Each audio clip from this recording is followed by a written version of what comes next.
the next thing you need to do to solve the Rubik's Cube is solve the yellow corners. So you could come across a couple of different situations when you're solving the yellow corners. You could have no yellow corners in the yellow face, like this. One yellow corner in the yellow face, like this. Or two yellow corners in the yellow face. The two yellow corners could end up in a line like this or diagonal like this.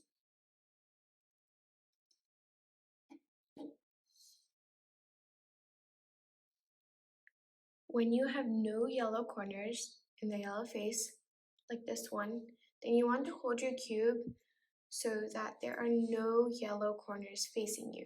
For example, you do not want to do the algorithm while holding the cube like this because you have two yellow pieces facing you.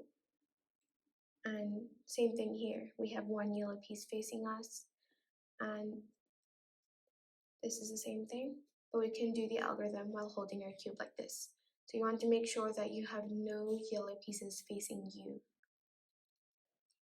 So you want to do the algorithm right, up,